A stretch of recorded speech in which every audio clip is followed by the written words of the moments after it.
welcome, and in particular, I want to welcome our three guests who are here this evening to really help educate and answer our questions about education and finance.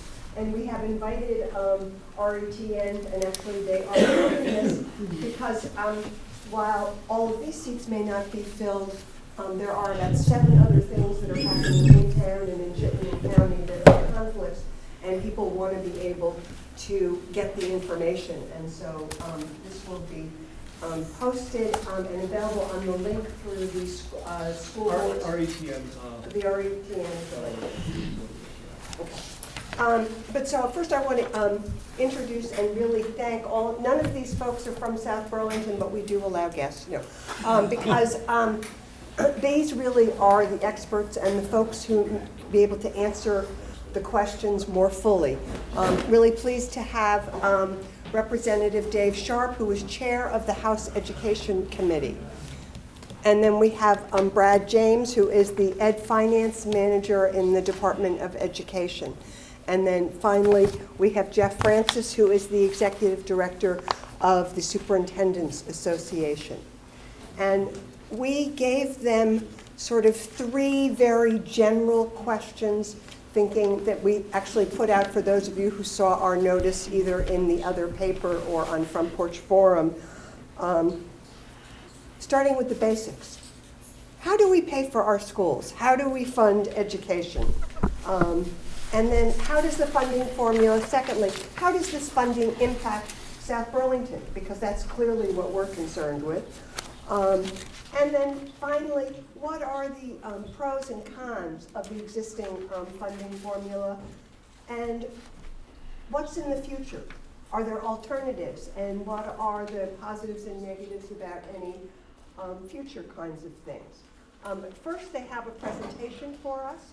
And I want to say that I got to stand here because I've been the representative for South Burlington. I'm Ann Pugh, the longest.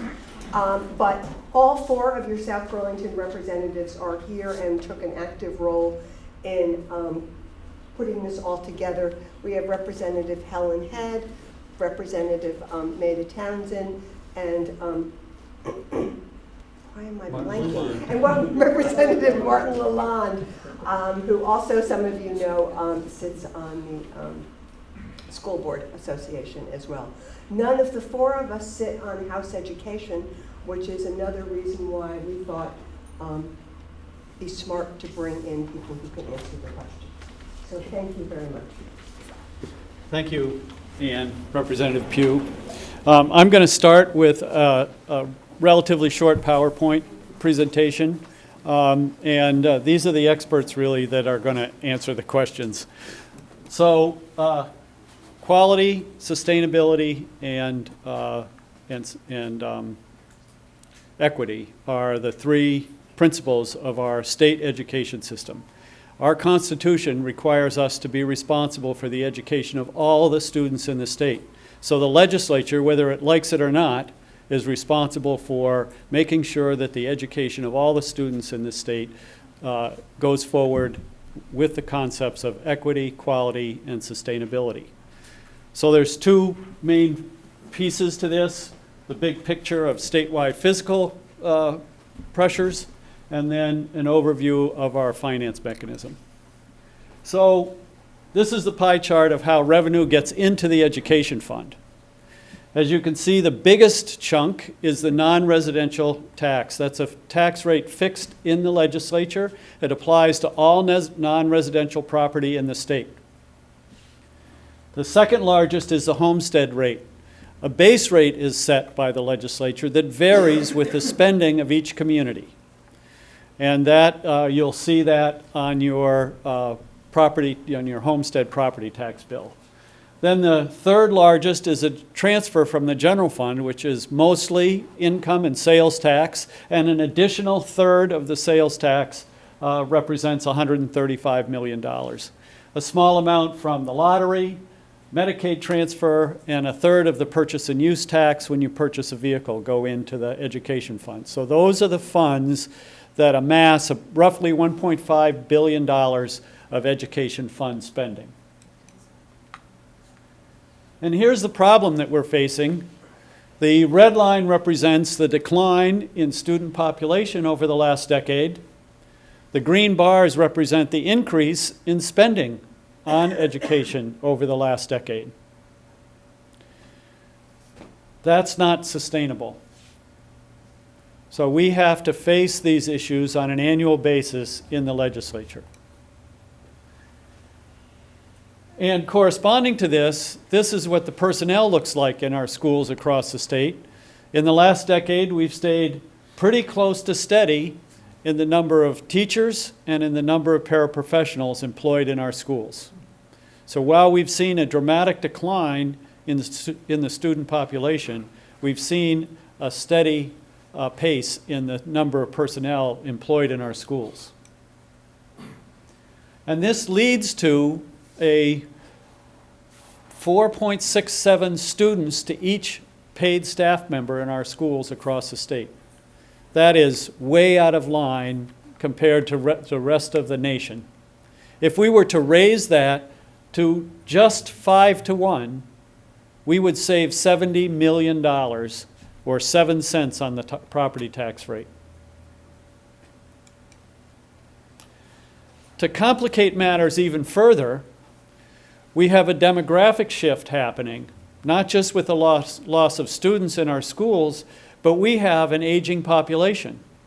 And we have, over the next couple of decades, we have the bulk of our population moving into fixed income senior years.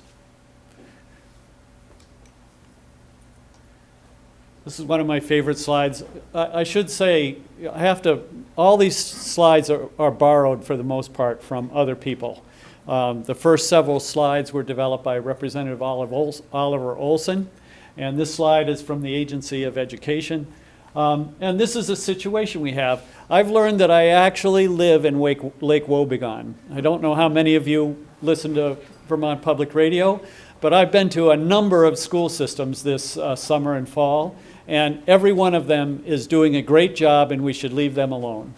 And so they're sitting up there high and dry saying, you know, we're fine, leave us alone. It's those guys at the other end you got to pay attention to. So this is a look at what happens in your community. So the non-residential tax rate goes into the education fund. Other state and federal revenues go into the education fund. And the base property tax rate goes into the education fund. And it yields this past year of roughly $9,459 per pupil in the state for education. What's it equalized? An equalized pupil, why don't you answer that, Brad? That's a bad question. Do you mind me asking a question right now, or do you want to keep going? I don't want to stop you. We might as well answer as we go. Thank you. Basically, let me give you kind of the broad as high as I can be overview of this. Different pupils have different costs, is what it boils down to. And the idea behind an equalized pupil is to apply weightings to the actual count of kids you've got, so that your total cost is kind of uniform for what a quote-unquote average student would be. So an equalized pupil is kind of like trying to make an average student out of all these different types of kids. That's the general concept. So then local communities vote education spending. And based on your local spending, on average in the state, that jacks the base rate up to $1.57 for residents. And that is in a community that spends about $15,000 per pupil. You said base tax rate, but what about the property tax adjustments? How do they figure into this? Are you going to get that later? That's not on my slides, but I'll be glad to address that right now. So everybody tends to talk about the penny rate, and only 1/3 of our residents pay on the penny rate. Roughly 2/3 of our residents pay based on income. The functionality is the same. There is a base income rate of 1.8%, and it rises with spending. So the base, if I were to go back a slide, the base income rate is 1.8%, and that contributes to the $9,459 per pupil. And in the average community, it's roughly 2.5%, because the per pupil spending of $15,000 raises the penny rate and it raises the income rate. So the average income rate around the state is right around 2.5%. Right? So one of the questions I get fairly often is, so our budget went up less than 1%, how come our tax rate went up so high? So here's what's happened. So in this particular example, the education spending went up 0.6%, from 27.6 million to 27.8 million. But they also lost students. They lost 50 students. So since we tax, the per pupil rate is used to calculate taxes. And since the number of pupils went down, now the cost per pupil goes up. That results in a 7.5%, and this community lost some federal money. Maybe they lost some Title I money or some special ed money. And they lost $400,000 out of that, and they lost students. That combines to create a per pupil cost of $17,275, or a 7.5% increase. But that's not all. Here's how you calculate it. You take the ed spending per pupil, you divide it by the base amount, that's $9,459. You get a district spending adjustment. You multiply that times the statewide base tax rate, you get the local tax rate. However, in this particular community, the value of homes in that community rose. And there's an inverse relationship. When the value of the communities rise, the CLA drops. And in this particular community, it dropped from 104% to 97%.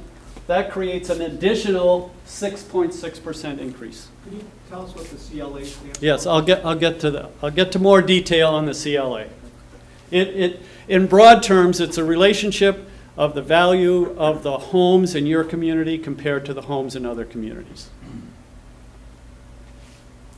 So that 0.6% increase in that community now has translated into a 12.2% increase in the tax rate, or for a $200,000 house in that community, a $358 rise in taxes.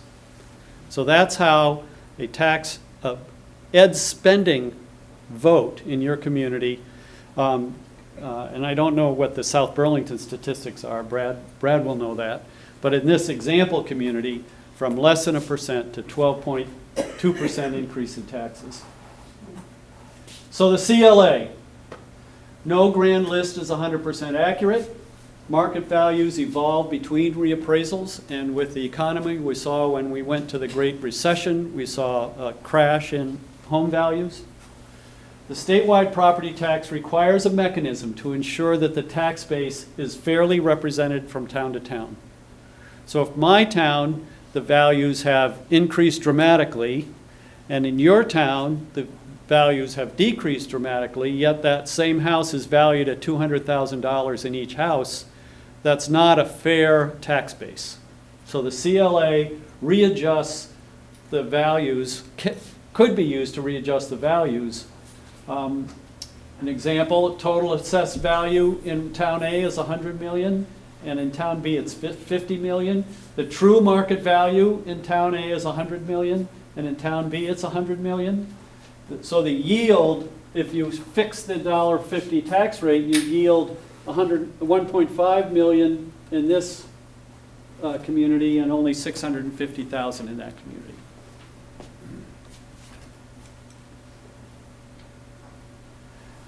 So how do we do this? We don't adjust the values on the grand list in communities. We have talked about that in the tax committee, as a matter of fact, but we feel that the legislature has felt up to this time that it would be confusing for communities to have two values on a given house, a value for a municipal tax and a different value for an education tax. So what we do instead is we adjust the tax rate. So in this community, no CLA adjustment, it's a 1.599 tax rate, but because of a CLA adjustment, we ratchet up the tax rate to 1.638. So now we equalize. If we didn't equalize it, Town B would pay 50% less on their education taxes on a per pupil basis. So what's controlled by the voters is per pupil spending. CLA is not controlled. You've got an adjusted tax rate and an actual tax due. CLA is controlled by local real estate trends, creates the adjusted tax rate, and that's the gist of my presentation. So questions? Yes. So how in each community are you keeping up with what the real market value is versus the assessed value? The tax department has a division called Property Valuation Review, and annually they look at grand list data that the town submits, and part of that is the sales that are made in, I think it's 15 different categories. So what they're looking at is they're looking at the listed value compared to what things sold at, the actual value of what they sold at. And so what they're coming up with, they throw out things that aren't arm's length, like selling to my brother, I probably charge him a lot. But they throw things like that out. But what the CLA is really looking at is looking at the town's value versus what the fair market value is. And when the state does it, because we have so many small towns, what they do is they tend to look at 3 years and average things, so they get enough for a statistically valid model is what they're doing. They're looking at all sales, not just a sample? Right, they're looking at all sales. Yes. It's a 3-year rolling average Right. in the calculation for education tax purposes. So it's actually probably really running behind what the real values are, which means when property values tanked in the rest of the country, we were still kind of going up a little bit, and then vice versa, because we lag behind with that average. Yes. Would you go back to the last slide, please? I have a question. If I can. Stamps, those are nice. I was worried. Well, my question was, you were identifying who controls what. And you first said this is what the community controls, but it actually was the education tax rate, which is based on, Per pupil spending. but everything else is controlled by something else, like the listed value. I mean, that's whatever stuff sells, right? I mean, we have no control. Yeah, the over CLA that. is controlled by market trends. Pardon me? CLA, the relationship of the grand list in your community versus other communities is controlled by the market, the real By estate the market. market, okay. So the only thing a community can control is the budget they pass, which drives the tax rate. That's correct. Yet, it is really disproportionate. I mean, if you have in your example, you have a 1% increase, which is pretty minimal, you still might end up with a 10% increase in your tax rate. Yeah, it's So and that goes back to my. In many ways, it's really out of our control unless we do, you know, really Well, incredible cuts. I mean, I'm just, You know, that's a great question, and I don't know what, yeah, I didn't see it, but that's the slide. Goes back to this problem, ed spending is going through the roof when we're losing students. So Well, what, the next slide is the problem. It's the next slide. so what, you know, what we often hear are folks that are in a particular community, in a particular school district, who justify the tax rates in their communities by indicating they don't have control over those factors. And that's true, they don't. But as a state, we try to persuade folks to understand this trend line, because if the mindset is the only thing we control is ed spending per pupil, and because of the way our schools operate, we can't control ed spending per pupil, then they become one of a mass of folks across the state that get implicated in that trend line right there.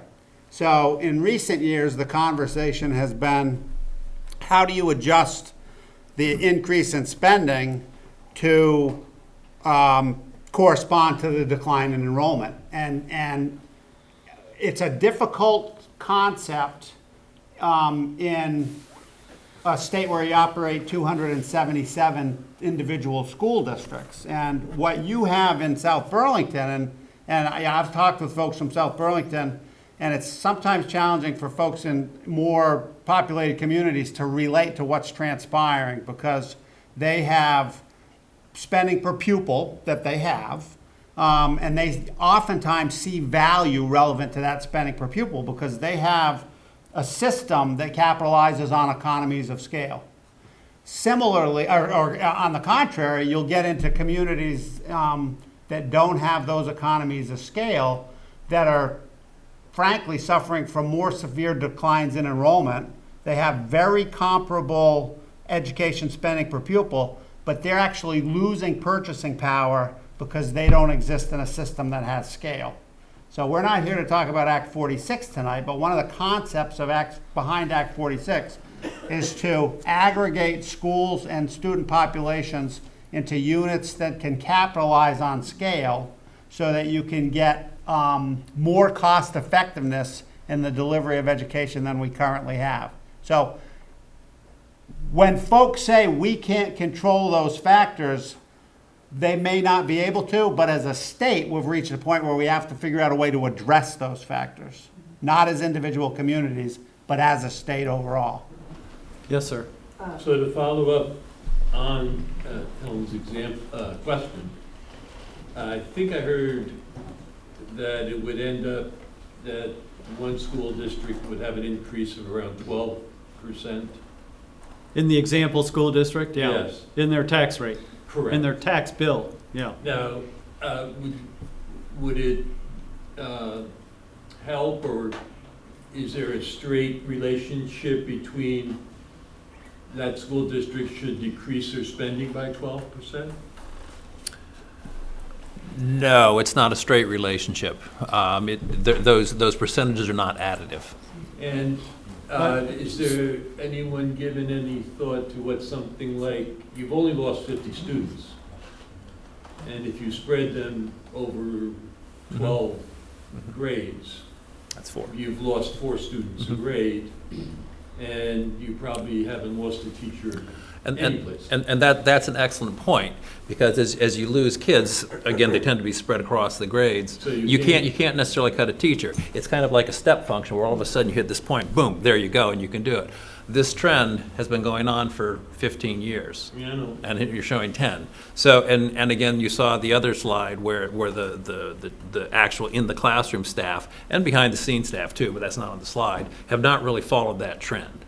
But And so wouldn't that it- I'm So sorry, go the ahead. conundrum that we face, because we're responsible for the education of all the children in the state, is that we need to find a way to reduce spending per pupil and maintain, actually increase quality and equity in the process. And that's not an easy task when we don't control the budgets at the state legislature. Local voters do. We don't control how many staff are hired in the school. Local school boards make those decisions. And there is a tendency to view the world through your own local community. And instead of seeing the picture as a statewide picture when you're on a local school board. So that's happening in all the little communities across the state is impacting all of us because we have a statewide system. Well, if I can just follow up more. Almost all our school districts, including Burlington, South Burlington, and Rutland, are small school districts. And their budgets are not that huge compared to the total budget. None of the school districts are going to be able to decrease spending in relationship to these increases because they don't control the variable? Isn't it,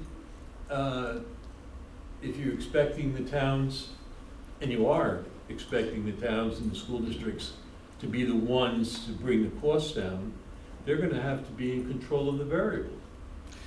So we get into discussions about Act 46, and we look at what happened in Essex yesterday, Yeah. and we see where, David, just and a these are little- huh? What is Act 46 for people who might not know what that is? Act 46 is the big education bill we passed in the last session that calls for larger integrated school districts. So what happened in Essex yesterday was that Essex Junction, Essex Town, and Westford joined together to form one school district. Even though they already have economies of scale in the Essex Junction School District, so you wouldn't expect that they would have the kinds of savings that we might want to see. But even despite the fact that they have economies of scale in that school district, they expect to save $1 million. Now, that's not a lot of money, but I'll tell you what, to my pocketbook, it's significant. And if we replicate that across 60 supervisory unions across the state, we can save some real money. Now, but just very last one, we say economy of scale, is that something that we've worked out mathematically? That school districts in our state, if they get so big, we have an algorithm or something, if we get them to be so big, we will save enough money? Or are we hoping that economy of scales will save money? The Businessmen's Association said that we could expect to save $30 million in business practices. I attended a lecture at UVM 4 or 5 years ago where the lecturer claimed that the optimum school district size was 1,700 students. We're asking for school districts of 900 or greater. Yes, sir. Did student outcomes improve over the time period of that slice? Jeff? They've been steadily improving. I mean, not in all the categories, not in all the populations, but overall, yes, they've been steadily improving. Has it been relative? What do we attribute to? I don't know the answer to that. And that's not my field of strength at all, the outcomes. But they have been steadily improving. We've dropped from a slot in quality according to test scores to Massachusetts. Yes, sir. Yeah. So the Act 46? 46. And that's a good example of, I think, this is not going to be it's so complicated as right now, we're not going to be able to do one thing that's going to bring down significantly. But if we keep chipping away at things, do it, then we might begin to get that, whether it's changing the teacher ratio and all. And one thing I'd like just to bring up, and my legislators have heard this before, so it's not new to them, and you didn't really talk about it, is the effect of tuitioning. And I'm specifically referring to not the older, long-established BFAs and Burnens and St. Johnsbury academies that have functioned as regional high schools and are part of Vermont's legacy and tradition. I'm talking about Kimball Union Academy. yeah, I've got a list here that Senator Ash got for me, I think from you, Mr. James, last year. Probably. So there's $3 million alone going out of state or to France or to Argentina in here. I've got a whole list of them here. It makes for fascinating reading. So, and then we have private schools that are small private schools, elite private schools here. If we're all in this one system, we have this statewide system, then that doesn't strike me as very equitable. And it's not equitable for several reasons. One is it's purely, you can live in one town and send your kids to a school using everybody's tax money, otherwise known as other people's money, otherwise known as your money, our money. And then you can live in another town here. I've lived here in South Burlington. I used to live in Shelburne before. I used to send my kids to a small private school here. And now, and so not only do we have this issue of money flowing out of state, but we even have some small schools that are starting right now, private schools, deliberately targeting tuitioning towns to get their kids from. And so, I don't know how you do it. Everybody will scream bloody murder about it. There's ways to do it. One is you just start to say, okay, we're not going to disrupt the system, but instead of $12,276 or whatever the fee is that goes from our tax coffers out of state or to a private school, we say, okay, it's going to be $10,000, and then next year it's going to be $8,000. You want to send your kids to private school? Use your own money, just like I did. It was my own choice. I didn't ask anybody to pay for it. Yeah, Jeff, you want to take that? But, you know, we could go on that until the end time, whatever the end time is.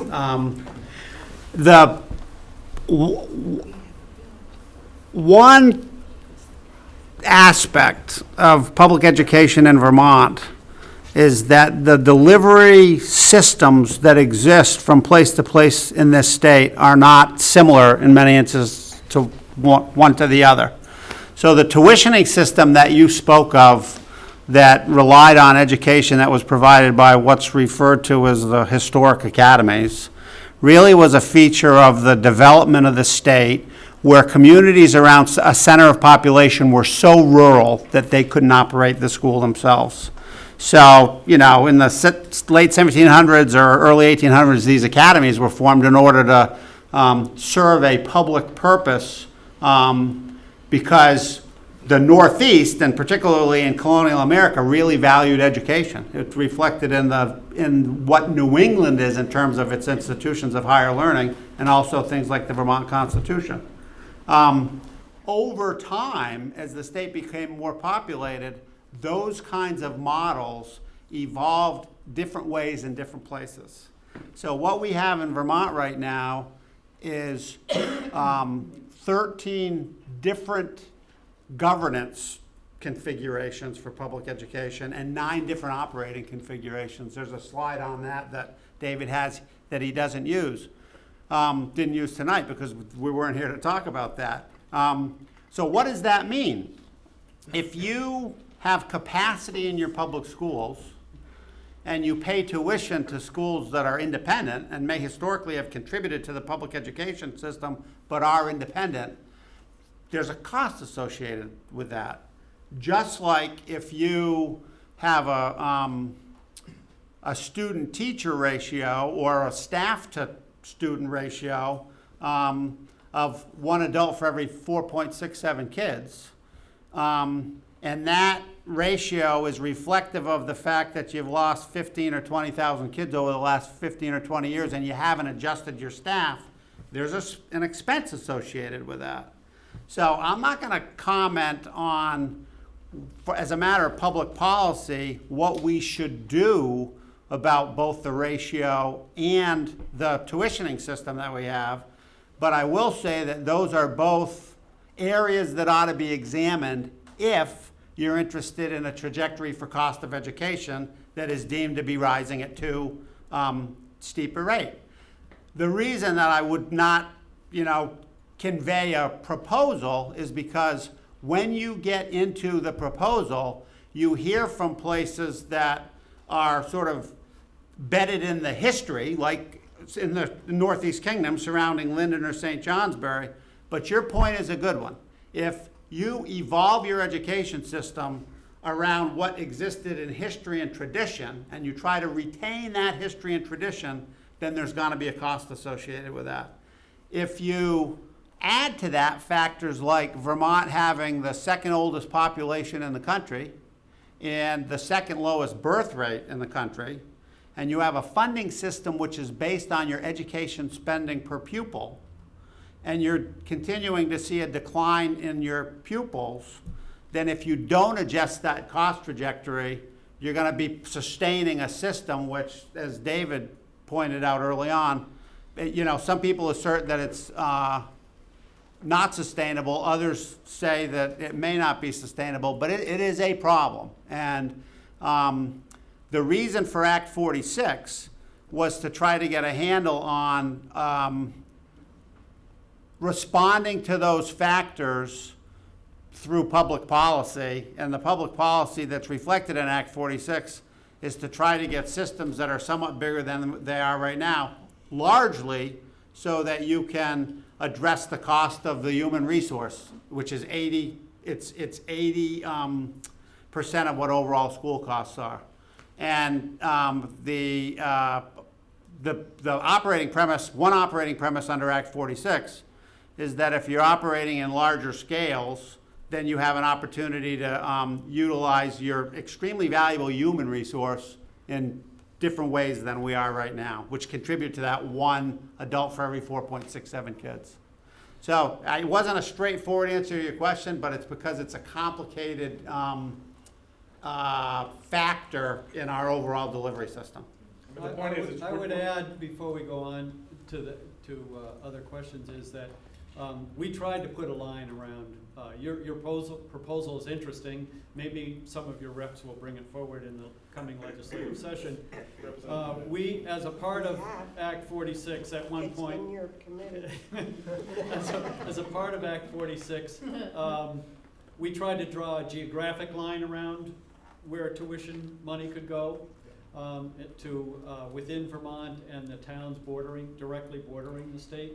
We lost that in the process. Yeah. So, And it wouldn't be as much of an issue if we didn't have Act 60, which essentially said we're all in this pool together. Yeah. If the old quasi-regional, whatever that looked like 50 or 100 years ago, wouldn't be an issue. But now it's everybody's tax money, and it's going to private schools.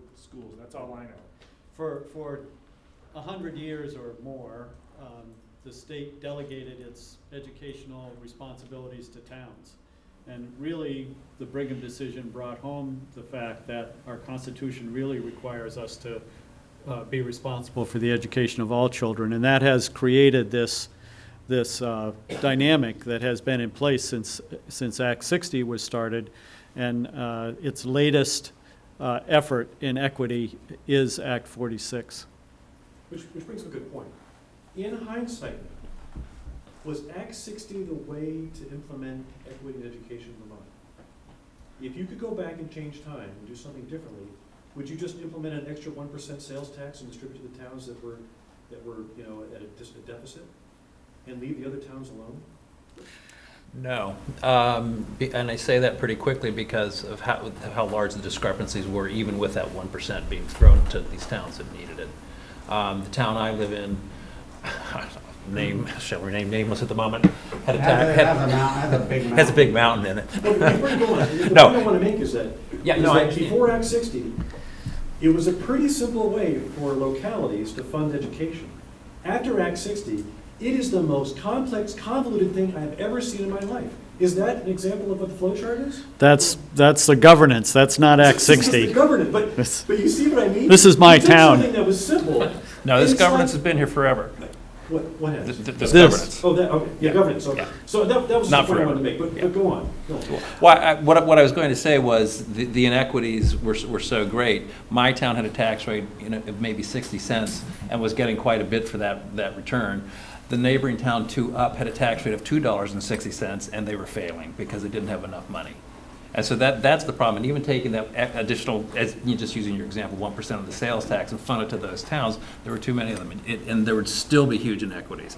So the financial side of equity, Act 60 works beautifully. People think it's complex. It is, because it's a different way of thinking, but it's not as hard as people think it is. It's my world too, but when you talk to experts who have studied our system throughout, and they're saying this is basically perfectly equitable financially. I would add Yeah. two things to that. One is, yes, if we had sufficiently funded the foundation formula prior to Act 60, the lawsuit would have failed.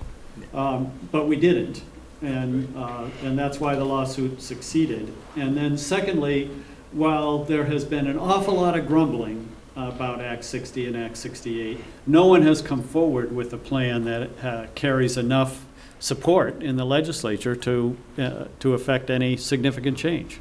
Second part of the question. Well, we had a, I'm like 5 more. The people you don't Yeah. see, the people in the back. yeah. Oh, okay. Peter, we haven't heard from you yet. Take Walt's question, is it follow-up here on the? No. Oh, called to ask a question about increase in student outcomes. And right at the very end, you made a comment about Massachusetts, and I missed what you said there. Could you repeat? So, for better or worse, we tend to judge schools within the state and across the nation based on test scores. I think there have to be better ways to judge what the outcomes of schools are and how successful the outcomes of students are and how successful our schools are. But that being said, we tend to judge them, particularly in the press, based on test scores. And the test scores in Massachusetts have exceeded those test scores in Vermont in recent years. So we've slipped in national rankings with regard to the quality of education. That's not to say we're in the top 5, regardless of what measurement you use to measure our schools in Vermont. We're also in the top 1 or 2 in the amount per pupil we spend.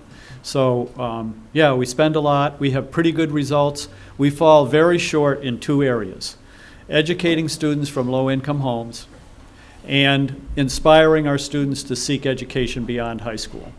And we know in the 21st century that we need to have training beyond high school in order for our youth to earn decent salaries and have a standard of living that we hope for them to have. And we especially need to do work with students from low-income families. Yeah. You presented a ratio of roughly 4.6 staff to students.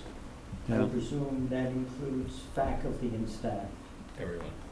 Do you know just what the faculty-student ratio is, and how does it compare to nationwide or Massachusetts? Now you're talking about direct instruction teacher staff, meaning teacher, we're saying staff, now we're talking teachers? Yes, teachers. It's Isn't it 9.9 to 1? It's right around 10 to 1, somewhere in that range. That, excuse, that is, depending on how you choose to look at it, low compared to the rest of the country, because they tend to be higher. Massachusetts, which you just used for outcomes. I'm pretty sure we have the lowest ratio. I don't know where Massachusetts sits. That's a Yeah. good question. But, you know, I didn't bring that data with me tonight, maybe David knows. Both with respect to the overall staff to student ratio and teacher to student ratio, we are, if not the lowest in the country, near the lowest, and pretty significantly off any average. And it's got to do with the fact that, you know, in Vermont, we operate, I think we have maybe 315 or so schools. We're at 300 now. 300 schools serving around, 80,000 kids? Yeah, 80,000 kids. And, you know, so I work with superintendents. There's a tremendous amount of pride in a public education system which does a good job. But when you are contending with small population schools in particular that are literally operating at half the student population as they were a decade ago, there needs to be an examination of that. And, you know, one sort of phenomenal experience I had was I was with my colleagues from around the country, and 2 superintendents, 2 folks that do what I do, one from Connecticut and one from one of the states in the Southwest, was talking about extraordinarily small districts as a challenge in their state. And they talked about the numbers of districts that they had with 100 kids or fewer. And I think, what do we have? We've got nearly a third, I think, of the districts in Vermont are operating with 100 kids or so. And in Vermont, and this isn't a judgment about small schools or small districts, basically, if you have a school district, in many places, that's a school. So unlike South Burlington, which has, five schools in this district? A lot of places, 1 school, 1 district, and there are limitations on what you can do with regard to a school that's small in terms of really functionality and how you work together to use staff, provide opportunities, and so on and so forth. I struggled with the question about Act 60 and the merits of Act 60, and should we have done something differently back in 1997? And I think that's a great question. We know a lot more about the variability in our delivery model for public education today than we did in 1997. And the reason was because it was funded on a town basis. It was the towns that were thinking about it, not necessarily the state. I don't know what the proper response is to your question, but I do know that if you are in a state where you're spending, or if you're in a community if you are in a state where you spend $18,000 in one community, you've got an opportunity to have the facilities and the class offerings and the enrichment that you might have in a community like this one. But when you go out into other areas of the state and you're spending an equal amount of money, the same $18,000 per pupil, and you on an annual basis are taking things away from kids rather than adding to kids' education, that's a system that has to be examined, and that's what the General Assembly has done. I frankly am appreciative of the fact that they've done it, because we, as I mentioned earlier, are nestled in New England, and we're surrounded by the states that you're familiar with. They're making a similar per pupil investment in their students' education as we are in Vermont, and we have to be competitive in terms of what we're able to do with the dollars that we have. So, you know, I am glad that at a meeting like this one tonight, this many people turned out, and I'm glad that the General Assembly has made this challenge a focus of its work, because I think it has to be a focus of the work. If we don't pay attention to it and take some actions to address it, then things are going to get worse, not better. Other questions?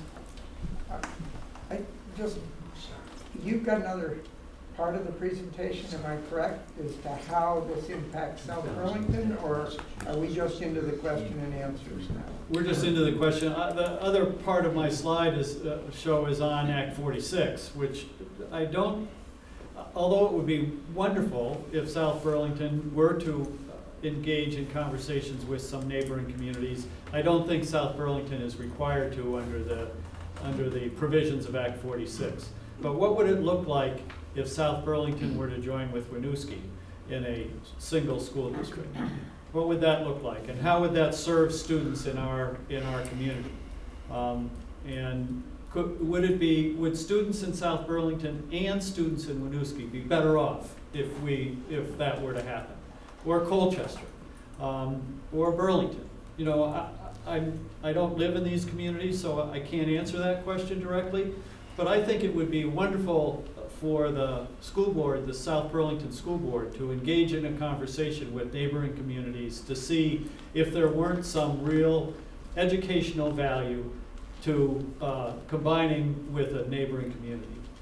If I might interrupt, Brad, I don't know if perhaps you could shed some light on what Peter was asking in terms of maybe how our current system is impacting South Burlington. You know, whether you know anything about whether a lot of our residents pay our taxes, pay our school taxes by property or by income, or some of the other changes that we made last year around spending thresholds or things. Yep. Whether you have any of that information. I don't have any slides. No, that's okay. But yes, I do have that information. Essentially, as David said and as Jeff said, I'm going to come to South Burlington in a second. The funding on the homestead side, well, let me back up one further step. The grand list for taxing purposes is split into two pieces. That happened a number of years ago. It's split into homestead, where actual Vermonters live in and own the houses and the property that it's on, and then basically everything else, the non-residential side.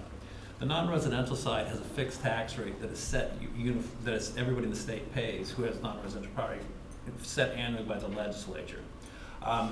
The homestead side, on the other hand, is, their tax rate is a spending per pupil cost. And so that is dependent on what people were saying earlier about if your education spending is staying flat, but your equalized pupil count is going down, or your pupil count is going down, then your spending per pupil is going up, your tax rate goes up. Okay? That's in a very broad, straightforward sense, that's the way the system works. So in a case like South Burlington, and again, I have not looked at historical data to see what's going on, whether your pupils are going down, whether your spending is going up, I'm sure your spending has gone up some. My guess is probably your spending per pupil has been going up, which will increase your tax rate. Now, there are two parts to it. Do you want to ask your question first about the grand list and everything? No, I would say, go ahead with that. Okay. But however you want to do it. It doesn't matter, okay. Because Because one of my questions is going to be, why in South Burlington are the homestead tax rate, is the homestead tax rate higher than the non-residential rate? That's That's where you were going. That's right. That I wasn't going to get to that point, but I'll be happy to answer that. Basically, it's a mathematical construct. There's a threshold where if you spend X number of dollars per pupil, when I say pupil, I mean equalized pupil because that's Brad's world. When you get to that spending per pupil, you have the exact same tax rate as the non-residential properties. If you spend over that per pupil, your tax rate goes up correspondingly. So it's just a mathematical point, a spending per pupil number that you can back calculate into fairly straightforward. Do you know how many communities that happens in where the Where the- homestead is higher? is higher than the? Off the top of my head, no, because I've not looked at it this year, but in years past, I know it's been 60 to 80. It's not the least bit uncommon. So 60 to 80. Districts, towns, I should say towns, pardon me, towns. Okay. Okay, where the homestead tax rate is higher than the non-residential tax rate. And again, it's a function of spending per pupil on the homestead side. And I get the question that we talked about earlier out. And I'll try to say this correctly, so if I misstate. I'll get you. Rephrase it, please. It appears there's an education tax that goes to homestead and non-homestead. The city collects the money. It's state money. It all goes to the state. A piece of it goes back to the school district, and the state retains a part of the dollars collected. If the town/city can raise more than what the school district needs, yes. Okay. It's my understanding in FY '12, the state treasury, if I use that term, retained 1.6 million of all the dollars collected that wasn't returned to South Burlington. The next year, FY '13, the state retained 2.3 million, which was a 41% increase. The next year, 2014, it dropped 1.8% to about 2.54 million. And then in 2015, the state retained $3.8 million, or a 68% increase. And then, I can't say 2016, there's an estimate number out there, but that can change, so I won't mention that. But we had 2 years of very high increases in the money that was retained by the state from South Burlington.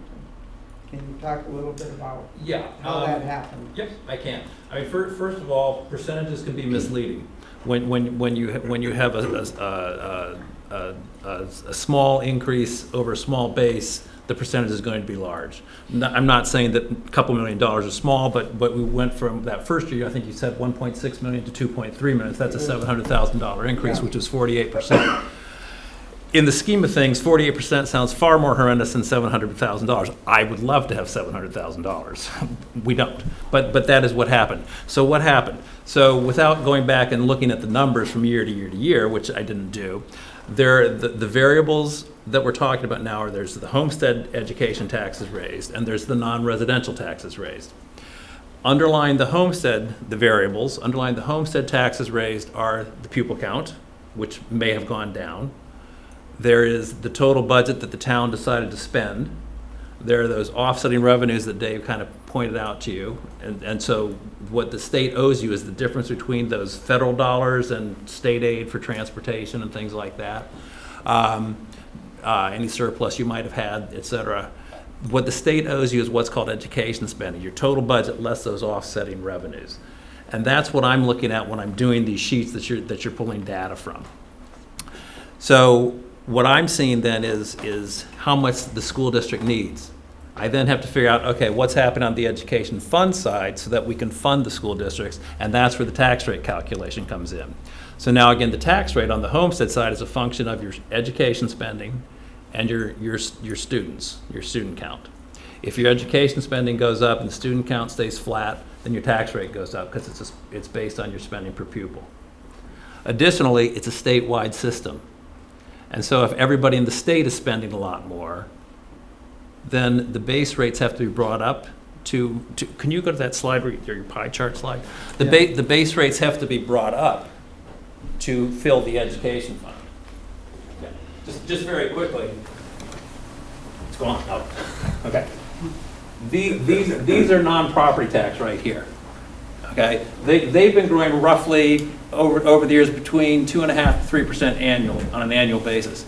Education spending, on the other hand, which is what the whole pot has to fill, has been growing at a faster rate.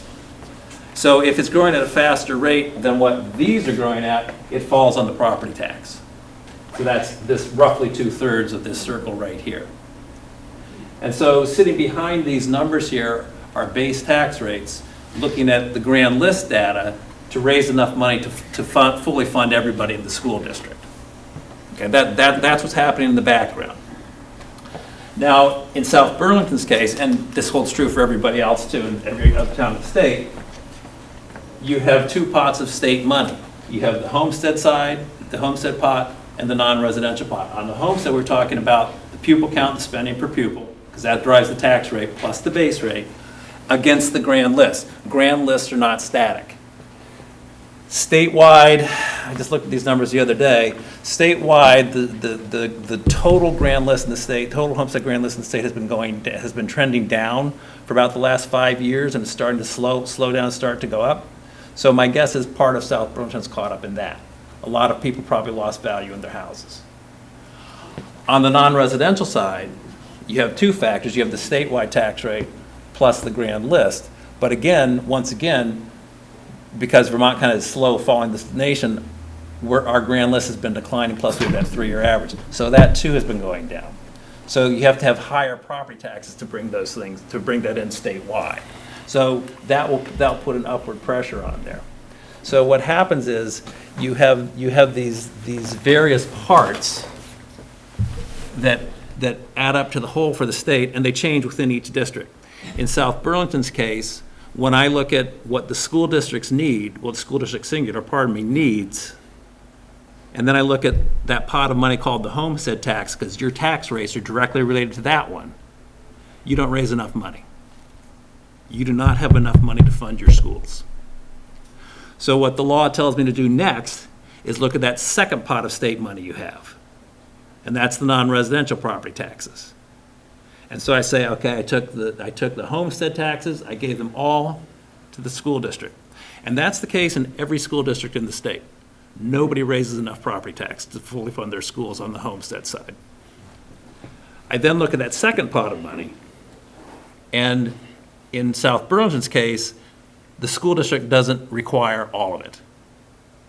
There's an overage, there's an amount over, which is what you're referring to. And that goes to the education fund directly.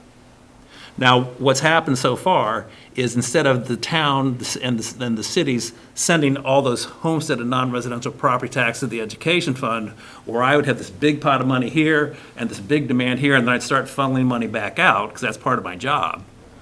What the legislature did, and this is a holdover from Act 60, is they said, you have these pots of state money here, tell the towns and cities what to do with it, which is what I do. And so that's where I first look at homestead. There's not enough anywhere, homestead taxes. There's not enough to fulfill the education obligations. And then I look at the non-residential side. And then in a case like South Burlington, because you have a strong non-residential grand list, you have more money than the school district requires, so the overage goes to the ed fund, which in turn, I then send out to the other towns that need it. So what's happening here, the reason it's jumping these big percentage increases is a number of factors. The homestead tax rate may or may not be going up. The property values on the homestead side may or may not be going up. I don't know, because I haven't looked. And the same thing with the non-residential. I know the base rates have been going up, but I don't know what's been happening on the spending per pupil side, on the homestead side, and on the non-residential side, what's going on with the grand list. So one piece to answer Ann Pugh's question about the initial questions that you forwarded to us on the new high spending thresholds that are part of Act 46.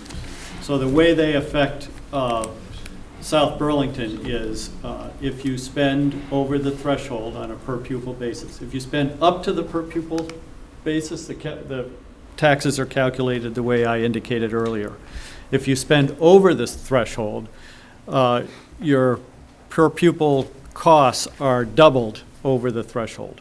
So if the threshold for this community is $17,000 and you spend $17,001, then your calculation is $17,002 for the purposes of calculating your tax.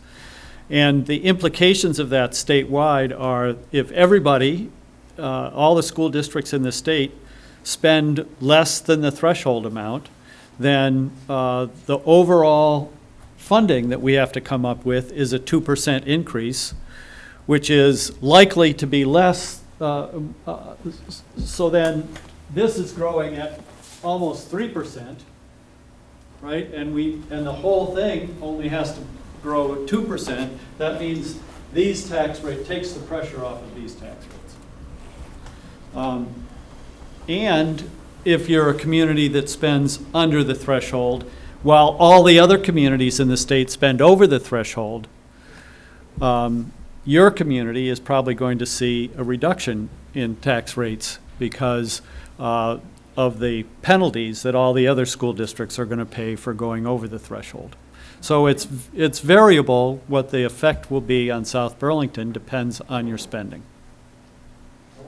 See if we can circle back to, without getting into the legislative stuff or things that, I'm trying to figure out, given how the whole system works, what is the best strategy for South Burlington? And I have a really simple question. In the world of arguing about school funding, the KZU people say, we don't want to have too many apartments, and people will be too many kids, and they'll drive up our school taxes. Right? I think I could think an argument. Drives up your spending, reduces your taxes. So here's a question. Albeit you wouldn't want to grow your school population so much that you had to build so many more classrooms. But if you can find that sweet spot where you can go from an average of 13 kids in a classroom to 15 or 16, something that's manageable. Under this system, if I understand the logic correctly, the more pupils you have, the more money you get to your district. Close. Okay, close. Yeah, I'm sure there's a cap. We write a check, Brad writes a check for whatever money every community in the state votes. Right. So whatever you vote for your education spending in your community, the state supplies the money out of the education fund, period. Right. But if you fill empty seats, so you don't have to increase staff and you don't have to add buildings and you don't have to add a soccer team or, if you're just filling capacity in your school buildings, your tax rate's going to go down because what you're going to have is relatively stable education spending divided by more pupils. And for purposes of calculating tax rates, we use per pupil costs. There we go. Right. Generally speaking, adding a couple of kids to a classroom really does not increase the cost. It's an extraordinarily hard sweet spot to hit, is it not? It depends where you put it, yes. Well, it is in a world of declining student populations. So, because we have a lot of schools in this state with excess capacity. And that's part of what our problem is. Which says the other side of that equation is if you can't increase the students, you have to decrease the FTEs. And your graph showed that. There's been a level amount of personnel in the system, for the last 15 years and a declining enrollment of at least 10%.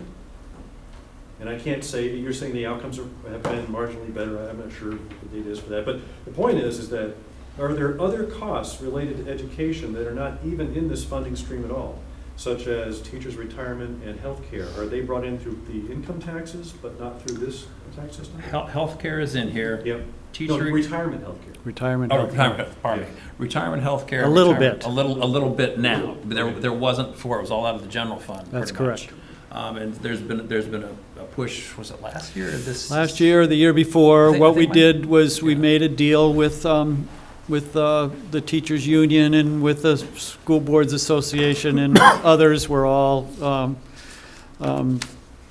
came to an agreement where I believe it's $1,000 out of every, 1,700. 1,700 out of every I think new it's- I think teacher. it's about 1,100, but. Well, maybe Yeah. it's in that range. Some amount of money for every new teacher, every new hire goes into teachers' healthcare, retired teachers' healthcare. But you're right, for the most part, pension salaries and pension healthcare is out of the general fund. So the full cost of Income income tax. Income tax. Income tax, sales tax, whatever. So if you didn't read the Free Press today, and I hate to quote Art Wolf, I'm sorry, King Cameron, I'm sorry, Art. Once again, he beats the drum every quarter about Vermont being like the 5th highest tax state in the country. And I think that this is a good reason why this is part of the problem. This is part of it, So absolutely. now that brings me to the next point, and I hate to go into this because it's sort of a sensitive thing, which is the adjusted property tax rate. What would happen if we blew up the adjusted property tax rate? You talking about income sensitivity? Yeah. Okay. Let's blow it up. That's kind of where I was headed next. Okay. So let me just get Sure. a quick overview of that. Because the reason I ask is, let me just give you a quick scenario. My mother-in-law, God bless her soul, rest in peace, right, died at 89, and she lived in Dorset Park. Her husband predeceased her by 5 years. She lived on the remainder part of his pension. She was in a $224,000 condo, had been there for the last 15 years, alone, the last 5 years of her life, with a pension remainder of about $20,000 a year. So that's just the scenario. So the property tax relief she got was spot on, and I applaud the way the system worked for her. What I'm afraid of is that there may be other people perhaps taking advantage of the system. It And is- in the graph that you showed, where 2/3 of the people are not paying the full property value tax rate, and you're leaving it to the 1/3, that 1/3 is going to keep shrinking as we all get older, and we all start looking for our property tax adjustments. So the question is, how do you fix that problem? On the other hand, there are advocates for going completely to an income tax.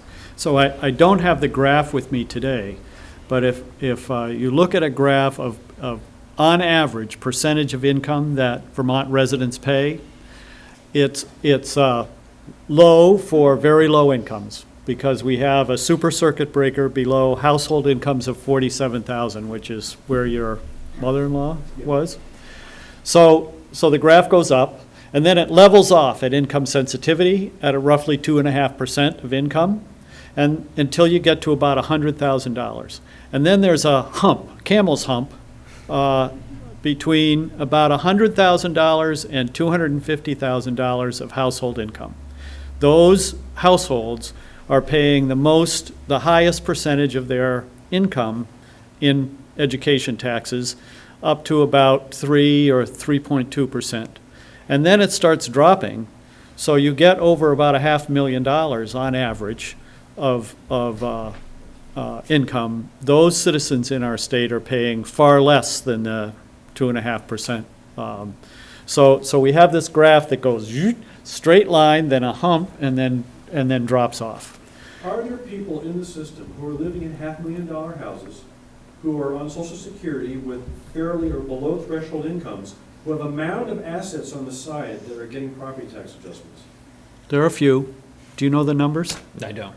Are the numbers of, it's not that I'm trying to out anything here, I'm just trying to get it in the discussion with the public space. So what we've done, I was on the Ways and Means Committee for a number of years before I moved to education, and we have chipped away or modified income sensitivity for a number of years.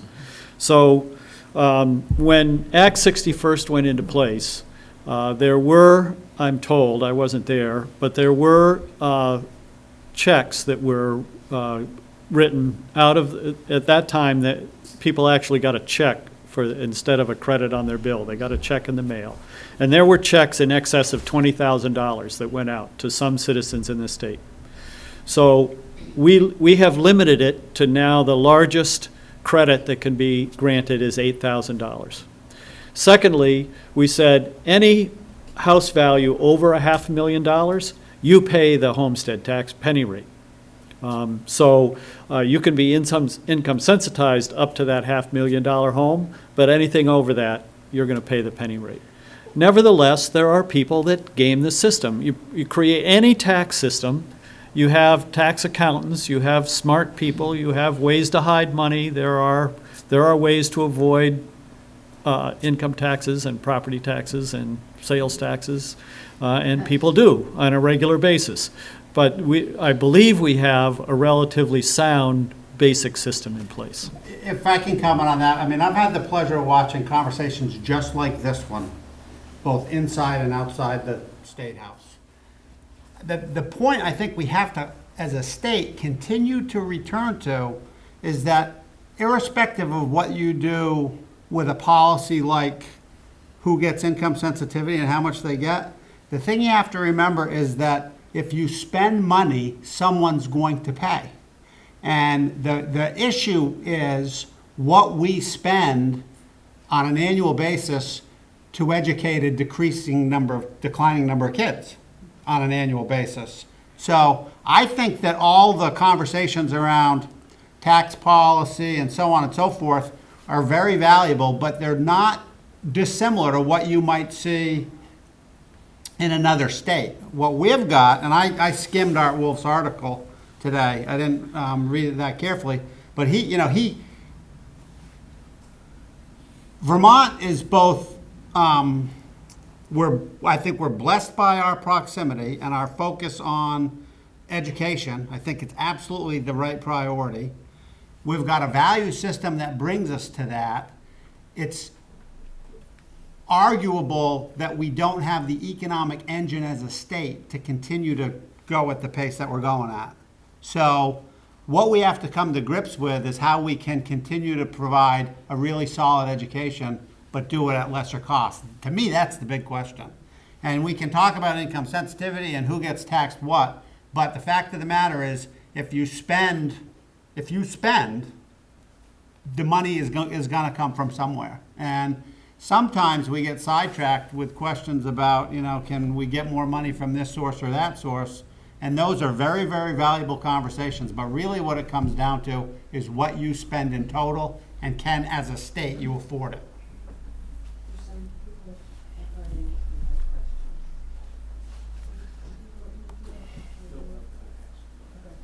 I have another question again, and I don't mean to get off on the wrong track, but I'm curious when you were talking about Act 46 and the positive things about consolidation, and the comment was that South Burlington ought to look maybe to Nisky or another community.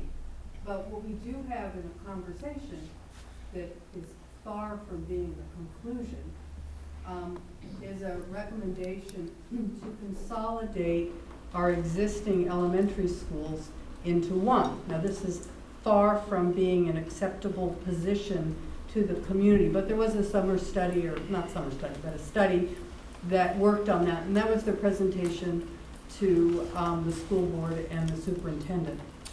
As I understand, and the school board's working really hard on trying to understand the financial ramifications of any of the proposals, but my understanding is that part of their financial analysis was what you stated, a consolidation of 3 separate elementary schools into one would have some cost savings of consolidation. So my question to you is, within the parameters of Act 46, were you thinking about that kind of consolidation, or is it only a couple communities coming together to consolidate their elementary schools or high schools or whatever it is they're going to consolidate. So our thinking with Act 46 was not about closing schools.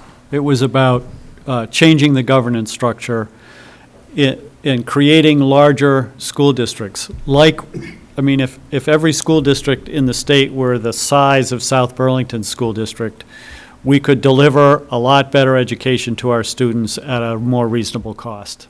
And you see it in your schools, I think. And the programs you're able to offer students in your schools and the quality of teachers you're able to hire, I think South Burlington has a tremendous record and should be proud of its schools. Whether you should consolidate schools, and on the other hand, we know we have excess capacity in schools throughout the state. So how to deal with excess capacity was not part of our bill. That's a local school district's responsibility. But within a larger school district, that school district can make wise decisions about how to best utilize the excess capacity in their schools and how to best arrange education for their students. If the school board here and the community thinks that closing one of their elementary schools is going to deliver better education to their students and do it at a reasonable cost, then that's absolutely a great thing and should move forward with it. But that's not part of Act 46. No, it's not. Act 46 is about school districts, not schools. Just kind of jumping back to something Jeff said earlier on, and that Dave just alluded to, of all the school districts in the state, 23 of them have more than one school. The rest of them have one school or none. And so they don't have these potential options to merge with each other under the current governance structure. Whereas if you take some of these small one school districts and merge them together, they have more options then to be successful. That was the idea behind Act 46.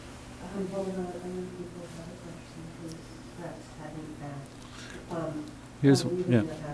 Yes, and welcome. I wanted to point out Senator Sorokin came today. Yeah. Thank you so much. Hey, Michael. Well, let's see. The question I had was kind of related to your last comment about some school districts having just one school. But what I never could understand, because South Burlington doesn't, I never lived in a town that had this situation, but I know somebody who does, and they have 5 different school districts under one supervisor. In a supervised union, yes. And all the school districts kind of vote their own things, and then they all argue with the supervisory union about how much money they're spending. Here it is, right That's here. why. This is my school district. Well, it's not exactly my school. And No, I think it's it might just be like, Dave. it is the most convoluted thing, Yes. and I don't understand, how would anything ever like that have been invented? It just- And how did it possibly work? Evolution. It was organic. It's a crazy thing. So here's 1, 2, 3, 4 elementary schools and a middle and high school. And each of these elementary schools has a school board, has an administration, has a parents group, has a local union, right? And they all make decisions. One of the most fascinating testimony we took was from a curriculum director. Those are districts, aren't they? They're not. They're all school districts. Each of these is a district. 1, 2, the high school's a district, 3, 4, 5 school districts. Each one of those school districts thinks that they're the boss of the superintendent, right? And the principal. And what is actually the boss of the superintendent is the supervisory union board that meets once or twice a year. Now you tell me how they can exercise any kind of evaluation or accountability on a superintendent where they meet once or twice a year. It's chaos. And this is, and no wonder it's convoluted, it's expensive, and it doesn't deliver very good education to our kids. So why, I mean, I guess one thought I had was that, you've got statewide organizations that, that are sort of governance bodies for education. And it's like, why don't they come up with a model and say, this is how it should work, this is about, the range of what you should be spending on these different things. Just give them some guidelines Because somebody's gotta tell these people, this makes no sense. So that's exactly what Act 46 is. That is precisely and exactly what. But Act 46 isn't really changing anything. Yes, it does. If this community, or four communities, right? Bristol, Lincoln, Starksboro, and Moncton, if they decide to form one school district, okay, then there's one board, right? There's one budget. There's one tax rate. It's a school board. Huh? One school board. One school board, One superintendent. one One superintendent, superintendent office staff. right. And One that's the business same- director. That's the admin savings right there. You Yeah. still have the same number of teachers. That's right. Same And- number of students. I have a bunch of slides that go However, into some of the efficiencies. What you can if you do want. now is if you have, if I you have- currently, before Dave's merger, if you have two third grade classes in schools that aren't very far away, each one that has 6 kids, right now you can't move teachers around, you can't combine those kids. When you become a single district with a single board, you can do that because it's all under the same Now, thing. Essex, Town, Village, and Westford had 2 superintendents. Right. Yes. One full staff and superintendent going away or partially. Yeah. Kevin can explain it. What's that? It's Essex. How many boards did you have? 5. 5. Well, wait a second. No, 5, you're going to 1. 3. Yeah, I think it's 5. Yeah. But those are It is volunteers. now. They're volunteers, yeah. Volunteers. But it's governance. 1 superintendent. No, There 2. was 2, because Essex Town had Oh, one. it's 2, you're right, 2 superintendents. 2 business offices. Yeah. 2 sets of staff. Yeah, the superintendent spent virtually all, well, the superintendent for Essex Junction and the high school and Westford spent most all of his time just preparing for board meetings. One of my favorite stories was from the curriculum director for a school district that had 3 school districts in the supervisory union. And they decided that they wanted to have an integrated math curriculum from K through 12. So he met with the professional staff, the teachers, the principals, and curriculum people in the 3 school districts. And the professional staff, over a period of 3 months, put together an integrated math curriculum K through 12.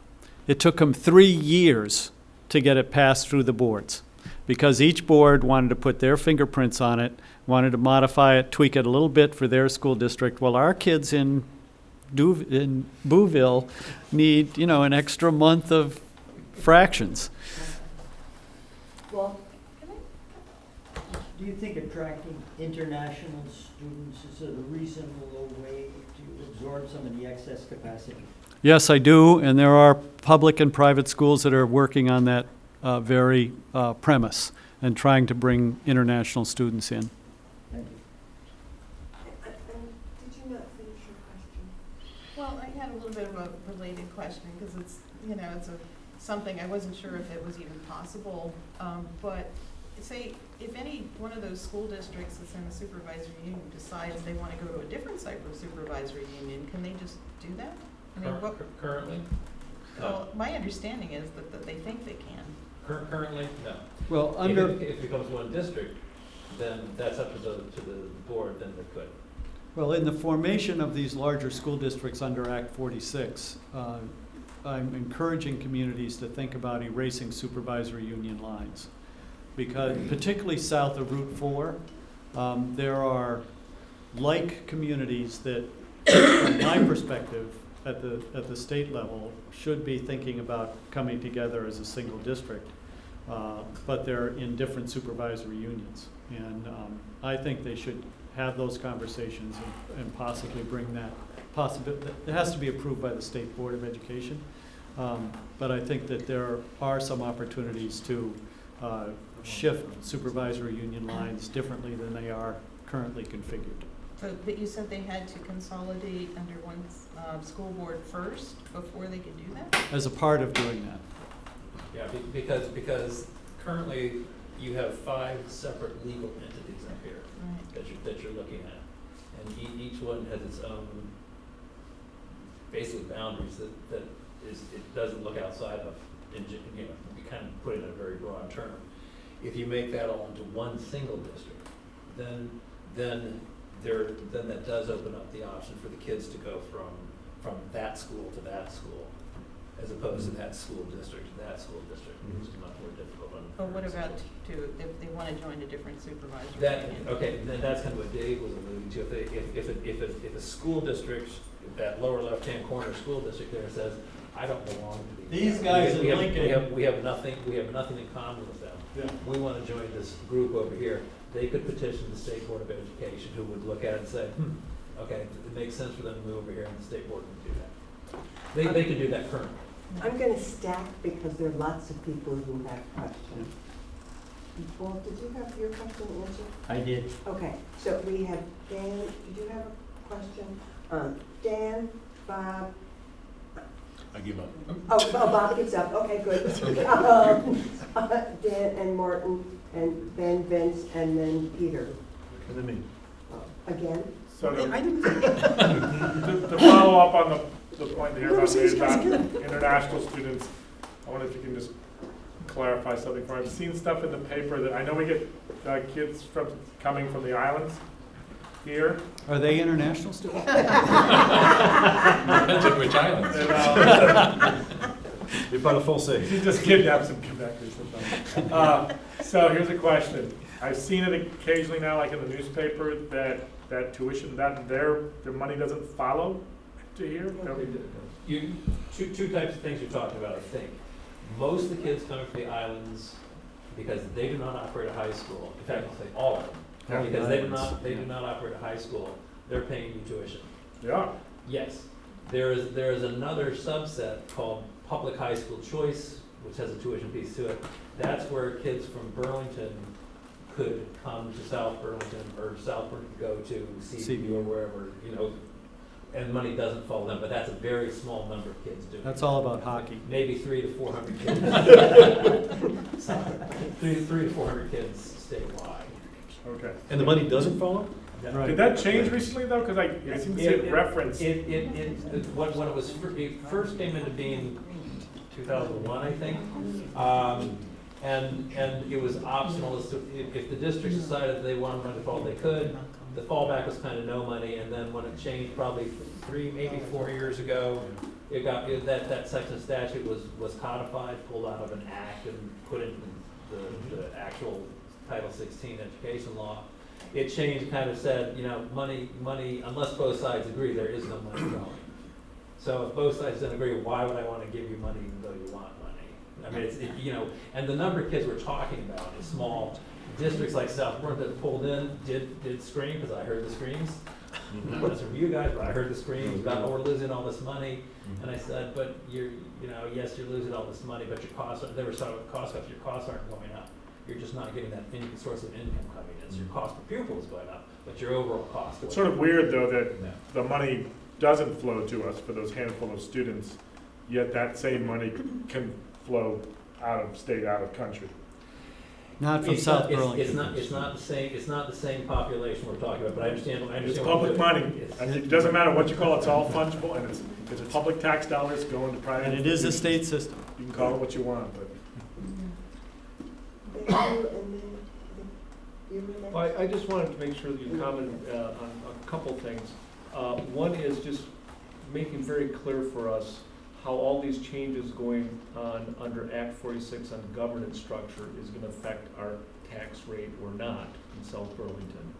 And if you could get to just a little bit of commenting on alternative taxing funding mechanisms, pros and cons, just hit on that a little bit. I know, David, you mentioned people have thought about income tax. But before, I'm hoping that you can still get to that in the last 25 minutes. But more importantly, I guess, is how does the Act 46 restructuring affect South Burlington, or might affect South Burlington? If you look at what happened yesterday in Essex, they estimate they're going to save $1 million. So if they return that $1 million to the education fund, that's going to put downward pressure on tax rates across the state.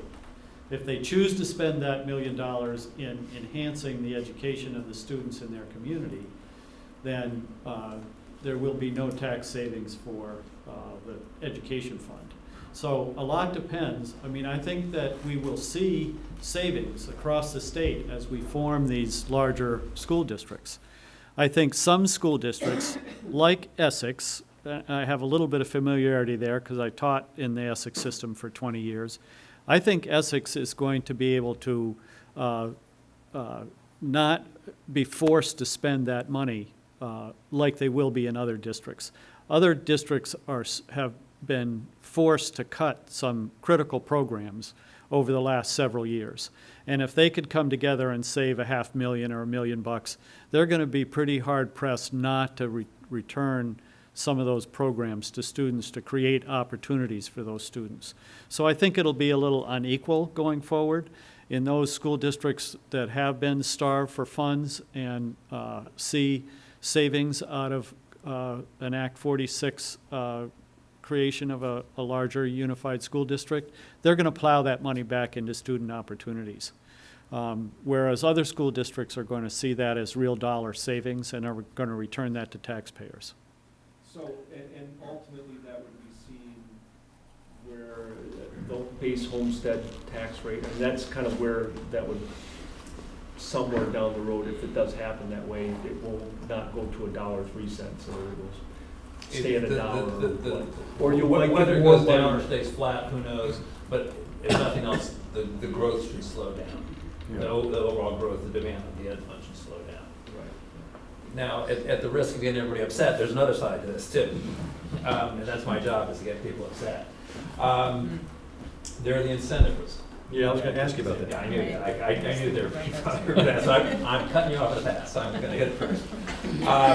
Thank you. So, Which is why you should talk to Winooski. so again, statewide system we're talking about here. One of the things built into Act 46, the consolidation bill, merger bill, whatever you choose to call it, are incentives, tax rate incentives.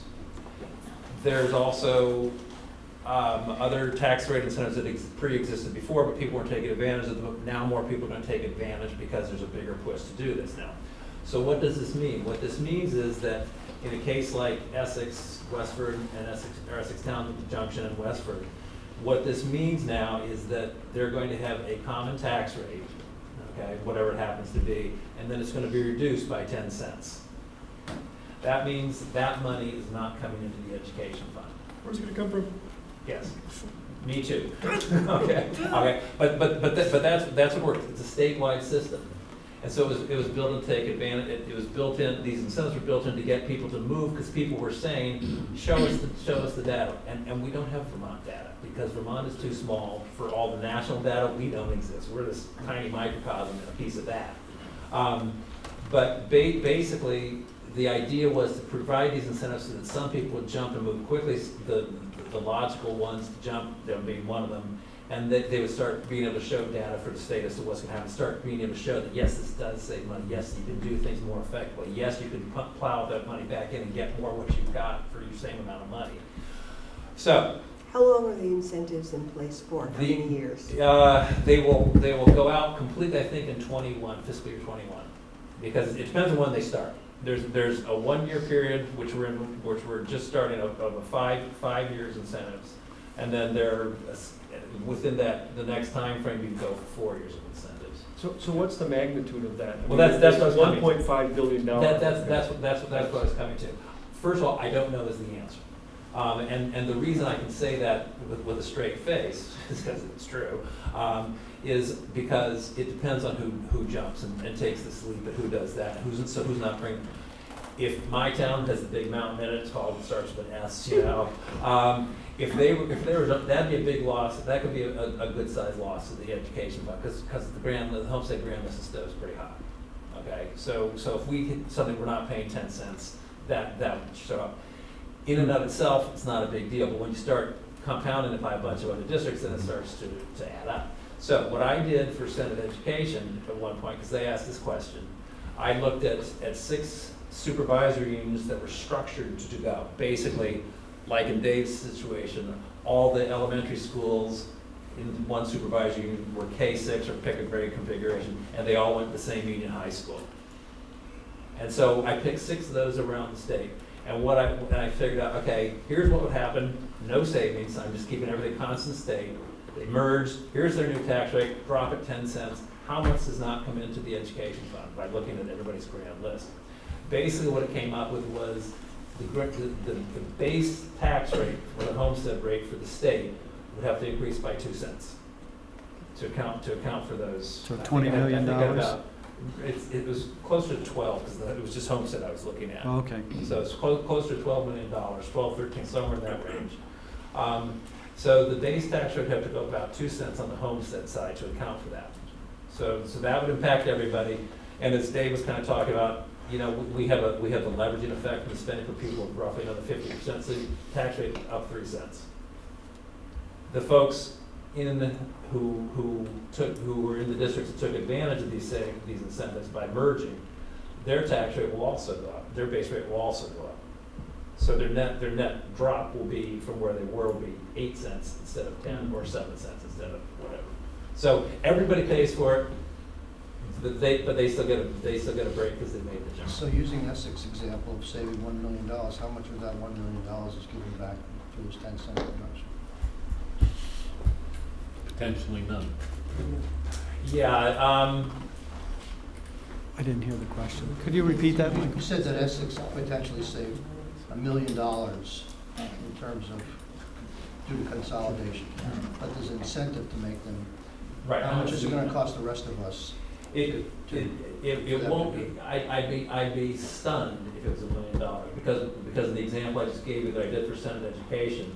I did six supervisory units, so that's probably 36 towns that I was looking at, and I came up with about $12 million. And I purposely picked some property wealthy towns. So my guess is that $1 million would more than offset Essex itself, and you know that new entity itself.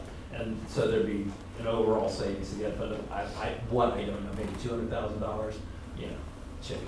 A net savings to the ed fund, if all the money was returned, if all the million was returned to the ed fund. And again, the idea behind the consolidation, which kind of leads to this conversation we're having about who's paying for these tax incentives, is the idea is that there are going to be efficiencies that people are going to gain. Again, as David said, not all the realized savings will be handed back to taxpayers because people have cut their budgets tremendously. Not necessarily in larger districts, but in some of the small districts, they're struggling to survive, and they've been hurting the kids by the cuts they've been making. And so their first thing is going to take any what they see as saving to put them right back in to enhance their programs for their kids, so you're getting more for the money, for the same amount of money. Before we move on to question 3 around alternatives, we had a few more people who, assuming wanted, and Vince, you are one. Mine's a little. No, I just want to make sure that we have a little time for them to comment on the third question. On the third question, so That's all. Go ahead. So before, It's a very simple question, maybe a messy answer, maybe. They're all messy. On teachers' unions, Act 46, to what extent are they formal or informal agreements?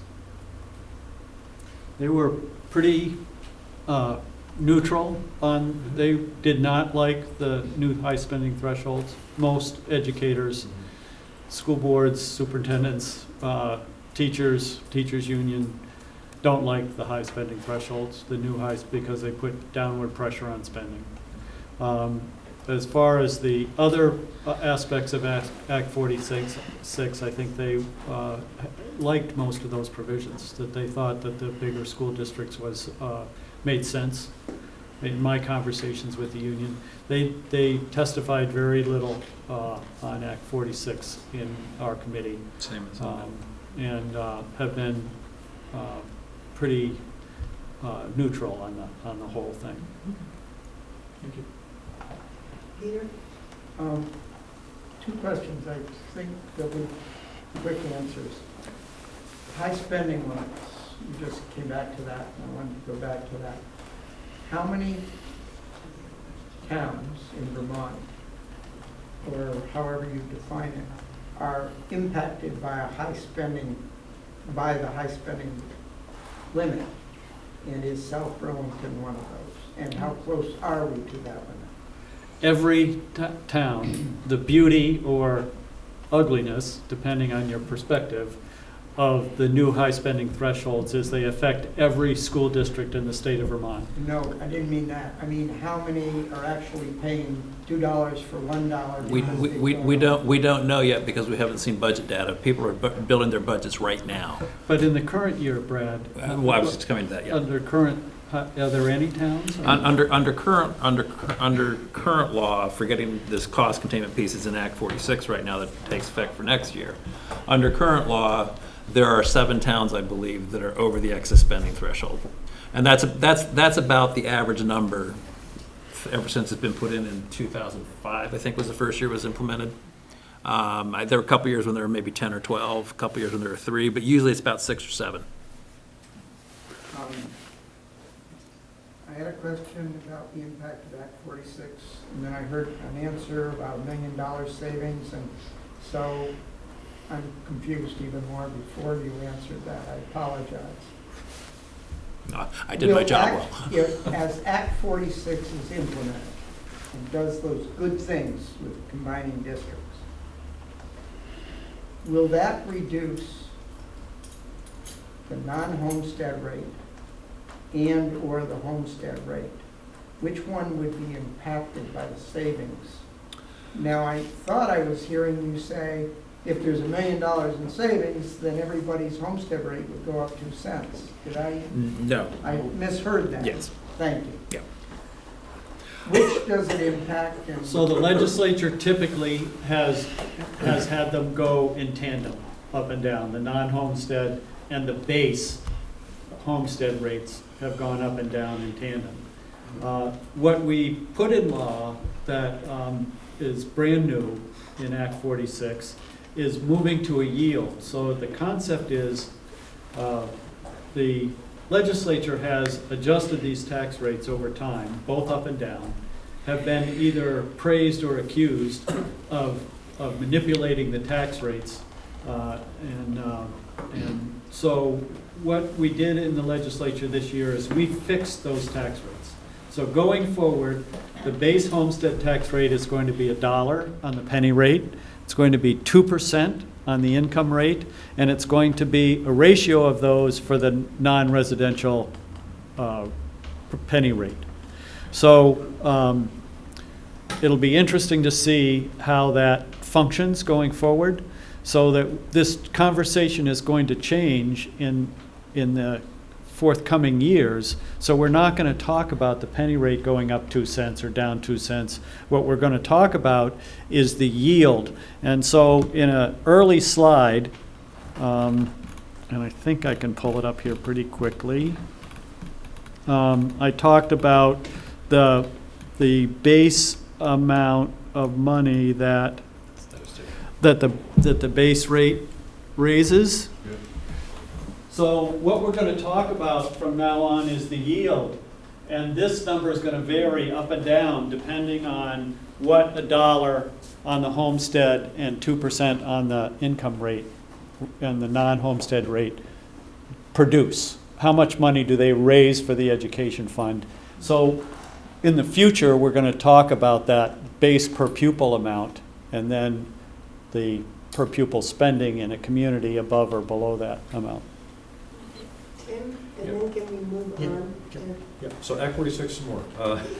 So the governance structure, if you could go back to that graph, what the potential I see in that, and I think you touched upon it, was that under one district, school district, then there would be greater opportunity to pave the way for perhaps closing a school that had too few students, right, and it became too expensive, right, and move them to another school, let's say, right, and that's great. But on top, so because they're all part of the same district now. The other part was that you showed some connections. No, not that one. The one that you showed after this with the nice orderly rectangles. Okay, yep. It also showed connections for teachers, right, and I think you lightly touched on the fact that it would give, whereas you have separate districts today, you know how hard it is for a teacher to try to be employed partial FTEs between two districts. Yeah. I mean, it's like it's really difficult. And listen to the HR people; they go nuts over this. And I've heard some awful examples, but this now potentially makes it easier. Could you play the slideshow to make it bigger? And so now you have the ability perhaps to move a 0.4 to a school and try to obtain some efficiency, but now what you're talking about now is perhaps reducing overall FTEs. And here's the crux of my question. So, and this is with all due respect to all the teachers that I love in this district and every district that do hard work every day educating our children. So we have a spectrum of ranges of teachers. We have teachers that are in the older part of the spectrum who would like to retire, but they can't retire because the state changed the formula about 3 years ago, and they've got to pack in a couple more years to get there. That's up this year. That's one reason why we expect higher than average retirements. Okay, so my point I'm getting to is if you want to take out the costliest teachers, they have to be the oldest ones, right? If you were to do a RIF, for example, does the union forbid that, and would you end up taking out the younger teachers because of seniority? Is that part of the equation that we have to worry about if it were to come to that? I'm just thinking long term. So let me start with the Chittenden East example. I'm going to put a little time thing on. You can talk for 9 minutes if you want, and Bob DiFernando will be freaking out because he hasn't had his question. I do have now a new question. And I'll be short. And Martin had a third question, which we were hopefully going to talk about. You can make a really short answer. So I'm just going to say we have 9 minutes. So Okay. So in Chittenden East, which formed a red, which is close to what we're talking about, Bolton Valley's school, the Smiley School, was on the verge of closing because their tax rate was going through the roof.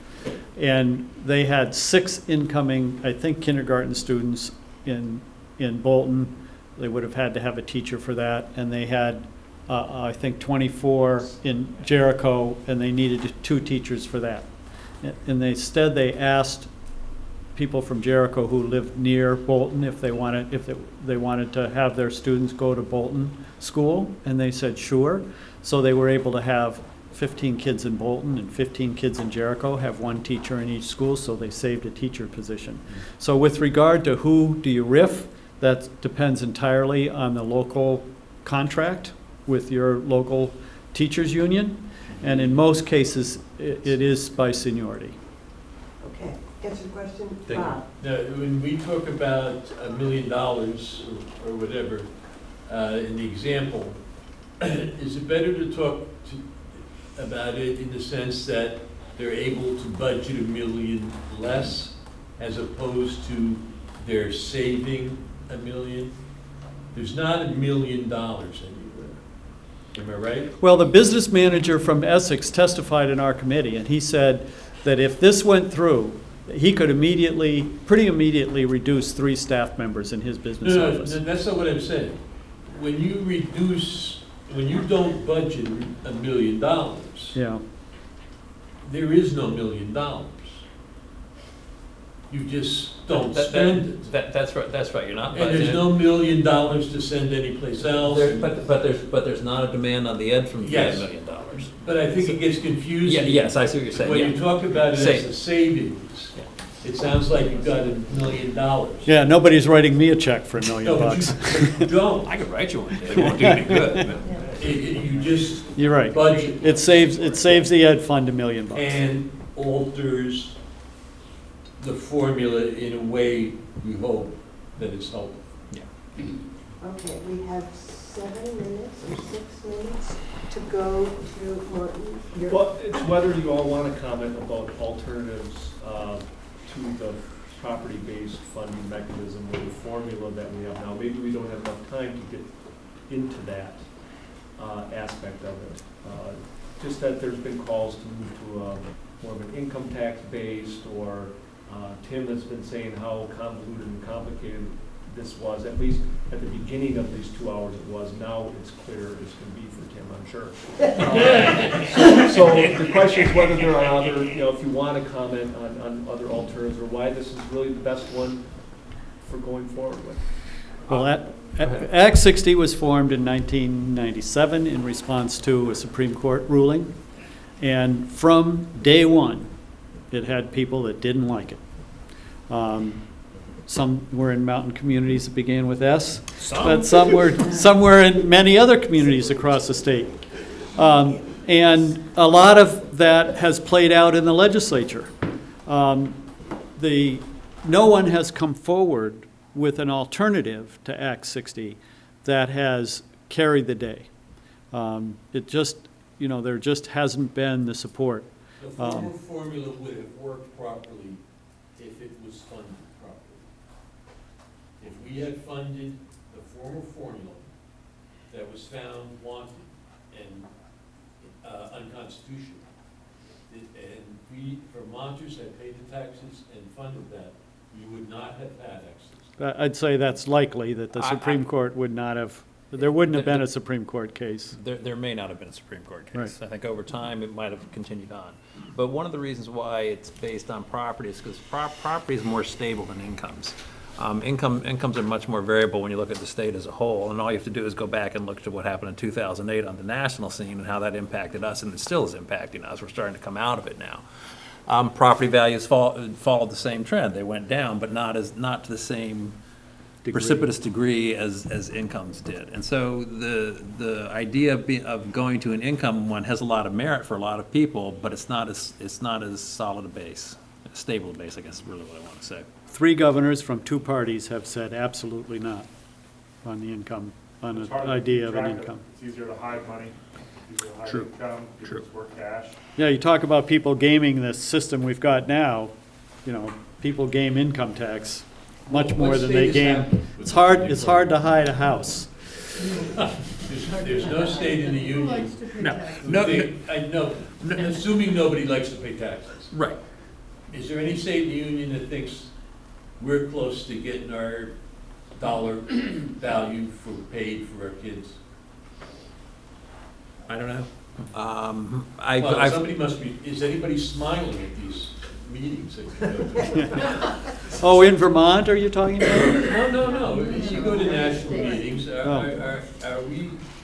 does everybody Every, have a place to look? I would say every national meeting I've been to, and you've been to some too, every national meeting I've been to, the Great Recession has severely impacted the ability of states to serve its citizens, whether it's in schools or other ways that government serves. Highway funds are under stress. So there's no model to steal. No.